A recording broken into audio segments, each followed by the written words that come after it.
Xin chào các bạn đã đến với kênh của Gốc Tờ Rinh. Hôm nay mình chia sẻ với các bạn một món ăn rất là ngon và quen thuộc với mọi người. Đó là món cá lóc kho tộ. Món cá kho này thì mình ăn cùng với cơm nóng thì rất là ngon nha các bạn. Bây giờ mình bắt đầu làm nha. Ở đây là mình có một con cá lóc mình đã chà rửa chanh muối sạch rồi nè, là khoảng 400g. Rồi bây giờ mình sẽ cứa cá ra nha.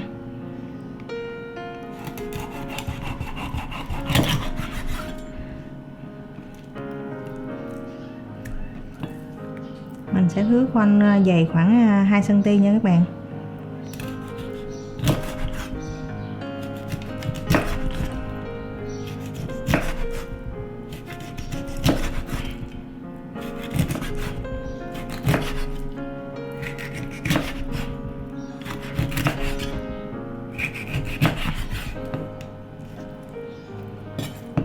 Cái này mình sẽ chẻ ra làm đôi nha để kho cho nó thấm.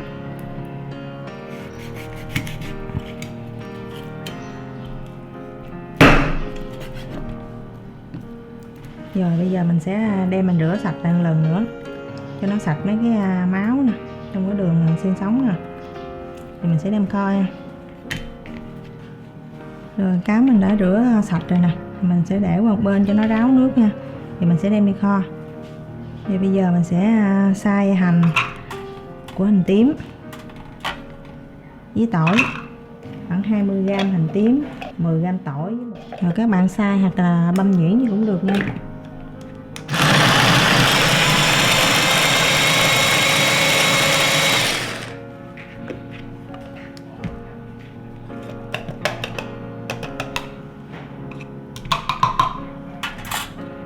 Còn cá này mình đã rửa sạch rồi, bây giờ mình sẽ cho đá tô mình ớt luôn nha.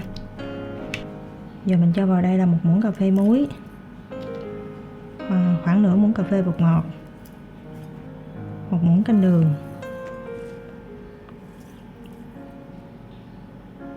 và 2 muỗng canh nước mắm.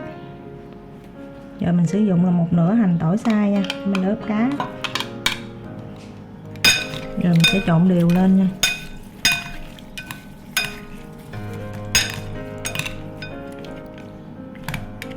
Rồi mình sẽ để cá đây mình ướp khoảng 15 đến 20 phút rồi mình sẽ đem đi kho nha.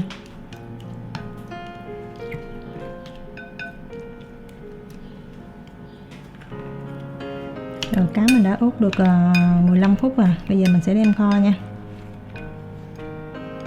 Rồi bây giờ mình sẽ bật bếp lên nha.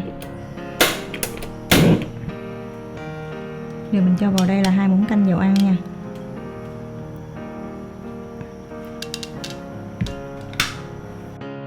Rồi tiếp theo mình cho vào đây là 1 muỗng canh đường để mình thắng làm nước màu kho cá nha.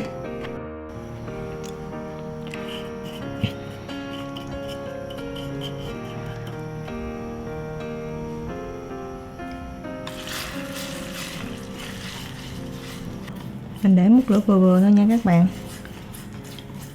Rồi mình cứ khuấy cho đường nó tan.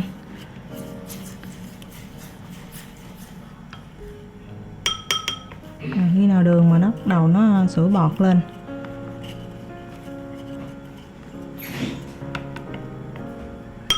đó, tầm như vậy là được các bạn. Rồi mình sẽ cho cái phần hành tỏi vô nha. Rồi mình đảo đều lên cho nó thơm.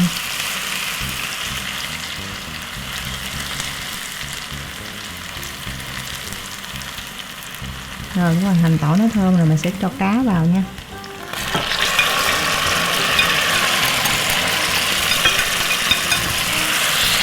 Rồi mình đảo đều lên cho cá nó săn lại.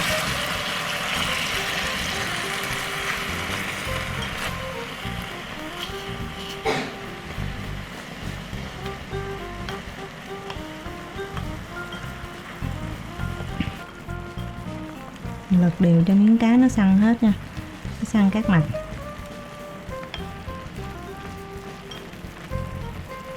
Mình kho khoảng tầm 2 đến 3 phút rồi mình cho nước vào.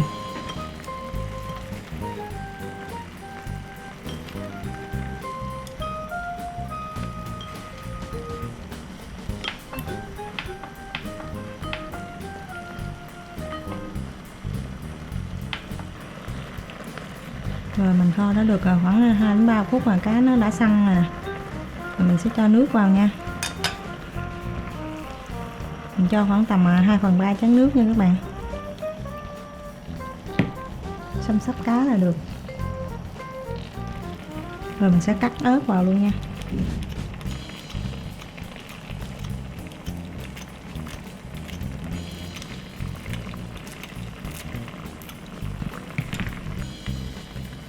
Rồi mình cứ để kho lửa nhỏ nhỏ nha, đến khi nó cạn nước là được rồi nha.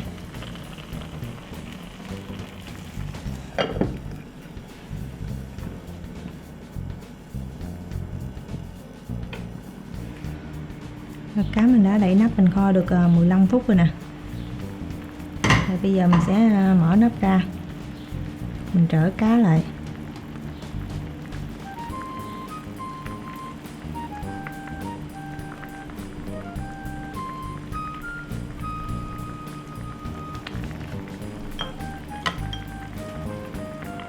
Rồi bây giờ mình kho cho đến khi nó cạn nước vừa ý nha. Nói chung là khoảng tầm thêm 5-7 phút nữa là được rồi.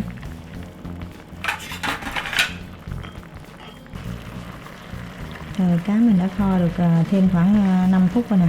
Nó đã sắc nước rồi nè.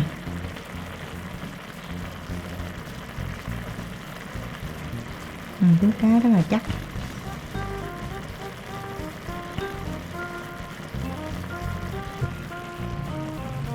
Rồi mình cho thêm vài trái ớt nữa nè, thêm một chút xíu tiêu nha cho nó thơm.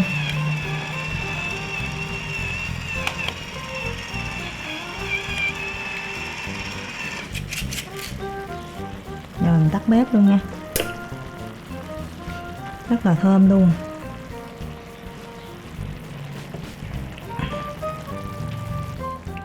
Cá mình kho trong cái nồi đất nè, cá nó sẽ ngon, nó thơm và ngon hơn ấy.